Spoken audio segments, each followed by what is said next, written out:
దివ్య బలి పూజ పఠనములు తపస్సు కాలపు 2వ వారము శనివారము. మొదటి పఠనము మీకా గ్రంథము 7వ అధ్యాయము 14-15 వచనములు మరియు 18 నుండి 19 వచనములు.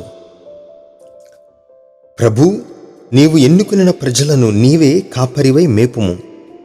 వారు అరణ్యమున ఒక మూలన వసించుచున్నను, వారి చుట్టూ పాలు తేనెలు జాలువారు నేల కలదు. కావున ఆ జనులు పూర్వకాలమునందు వలె బాషాను గిలాదు మైదానముల లోనికి పోయి మేయుదురు. నీవు మమ్ము ఐగుప్తు నుండి తోడ్కొని వచ్చినప్పుడు ఓలే ఇప్పుడు మా కొరకు అద్భుత కార్యములు చేయము.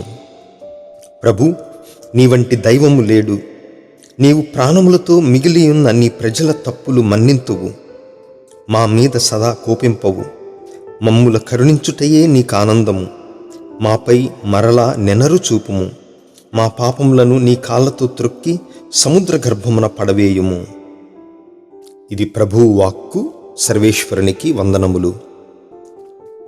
ప్రత్యుత్తర గీతము. కీర్తన 103. అందరూ ప్రభువు కరుణామయుడు, దయాపూరితుడు. నా ఆత్మమా ప్రభువును స్తుతింపుము. నాలోని సమస్త శక్తులారా అతని పవిత్ర నామమును సన్నుతింపుము. నా ఆత్మమా ప్రభువును స్తుతింపుము. అతని ఉపకారములను వేనిని మరువకుము. అందరూ ప్రభువు కరుణామయుడు, దయాపూరితుడు.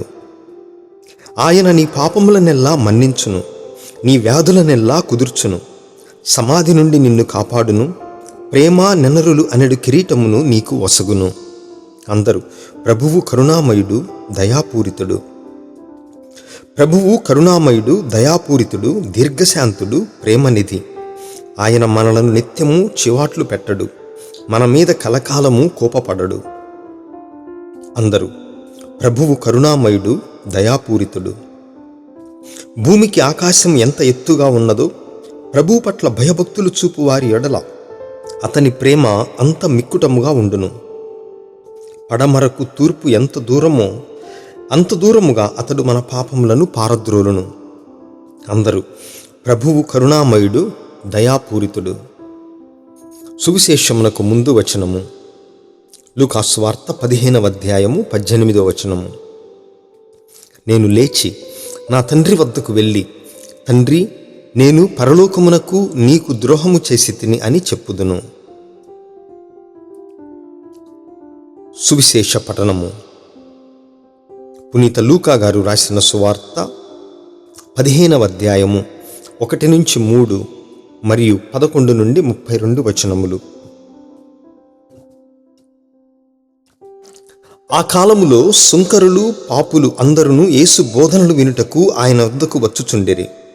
అది చూచి పరిసయ్యులు, ధర్మశాస్త్ర బోధకులు, ఇతడు పాపులను చేరదీయచ్చు వారితో కలిసి భుజించుచున్నాడు అని సనుగు కొనసాగిరి. అప్పుడు యేసు వారికి ఒక ఉపమానమును ఇట్లు చెప్పెను. యేసు ఇంకను వారితో ఇట్లనెను. ఒకనికి 2 కుమారులుండిరి. వారిలో చిన్నవాడు తండ్రితో, తండ్రి, ఆస్తిలో నా భాగము నాకు పంచిపెట్టుము అనెను. తండ్రి అట్లే వారిరువురికి ఆస్తిని పంచి ఇచ్చెను. త్వరలోనే చిన్నవాడు తన ఆస్తిని సొమ్ము చేసుకుని దూరదేశమునకు వెళ్ళెను. అక్కడ భోగ విలాసములతో ఆ ధనమంతయు దుర్వినియోగము చేసి తన ఆస్తినంతటినీ మంట కలిపెను. అప్పుడు అతడు దారుణమైన కరువు దాపురించుటచే వాడు ఇబ్బందులు పడెను. అందుచేత వాడు ఆ దేశమున ఒక యజమానుని ఆశ్రయింపగా అతడు వానిని తన పొలములో పందులను మేపుటకు పంపెను. వాడు పందులు తిను పొట్టుతో పొట్ట నింపుకొని ఆశపడుచుండెను. కానీ ఎవరునూ ఏమీ ఇయ్యలేదు.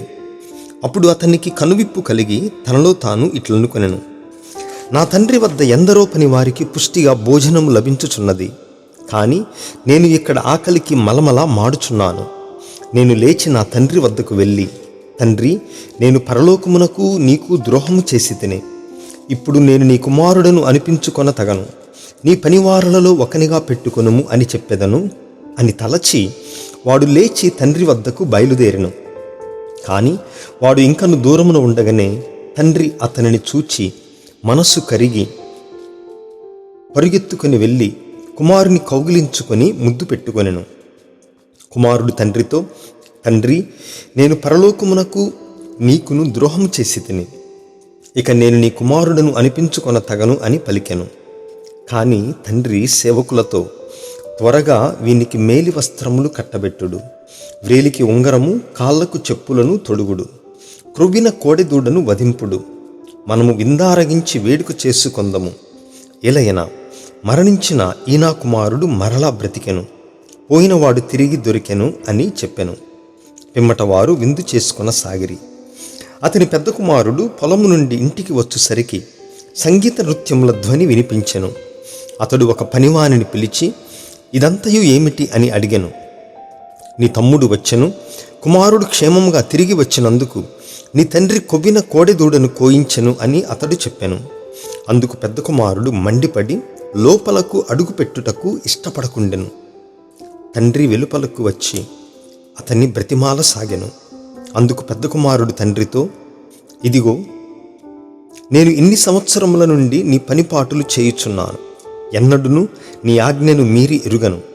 అయినను నేను నా మిత్రులతో విందు జరుపుకున్నటకు నీవు ఎన్నడూను ఒక మేకపిల్లనైనను ఇచ్చి ఉండలేదు. కానీ నీ సంపదను వేశ్యలతో పాడు చేసిన ఈ నీ కుమారుడు తిరిగి వచ్చినంతనే వాని కొరకు నీవు క్రొవ్విన కోడెదూడను కోయించితివి అనెను. తండ్రి అతనికి ఇట్లు బదులు చెప్పెను, కుమారా, నీవు ఎప్పుడునూ నాతో ఉన్నావు, నాకు ఉన్నదంతయు నీదే కదా. మనము విందు జరుపుకొనుట న్యాయము. ఏలైనా చనిపోయిన నీ తమ్ముడు తిరిగి బ్రతికెను, తప్పిపోయినవాడు మరలా దొరికెను. ఇది క్రీస్తు సువిశేషము.